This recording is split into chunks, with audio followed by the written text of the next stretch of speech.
The member for Capricornia. Thank you, Mr Speaker. It is with great pleasure I ask my question to the Deputy Prime Minister and Minister for Agriculture and Water Resources. Will the Deputy Prime Minister outline what action the government is taking to support the ongoing success of Australia's $60 billion agriculture sector? Is he aware of any threats that stifle opportunities for hard-working Australian businesses and households? The Deputy Prime Minister. Well, Mr Speaker, I thank the honourable member for her question and note during the proper process of making sure that we went about letting the High Court make its deliberations, which I accept their verdict, and during the by-election I had the opportunity to get around the electorate, and we see so much that is happening in agriculture. We've seen that table grapes, since we've been in power since 1st of December 2017, or since we've been in power since 2013, have gone up by 276%. We've seen cattle, yearling heifers, 150%. We've seen mutton, 125%, potatoes, 112%. We've seen the biggest turnaround in the agricultural economy by reason of the good fortune of international markets and the good management of a coalition government. We have seen that we have put over $4 billion together we have put money on the table for agricultural white paper.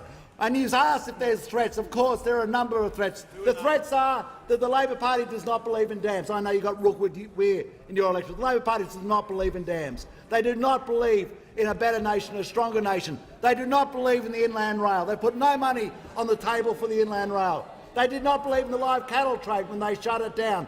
They do not believe in actually going out into regional areas to provide the things we have provided, such as the mobile phone towers, so vitally important, such as a Building Better Regions Fund, such as a National Regional Growth Fund.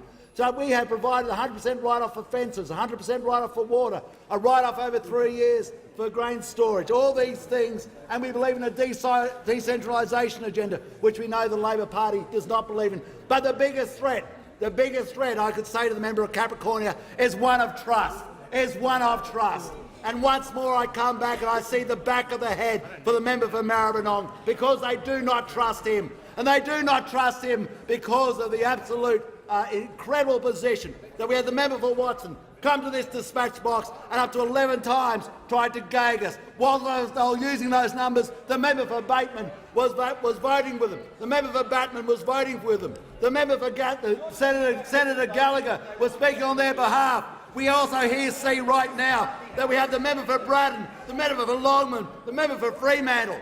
This is an opposition that cannot be trusted by a man who cannot be trusted. He has shown that he will turn his back on the Australian people. He will turn his back on proper process. And since the end of October, where he led the Fourth Estate round by the nose because they trusted him, they believed him, but he's a man who can't be believed. And now we've seen since the end of October, it's quite black and white.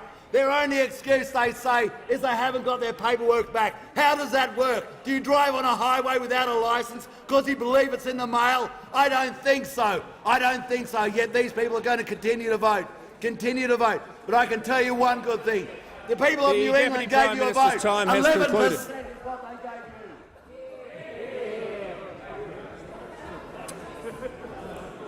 you. The member for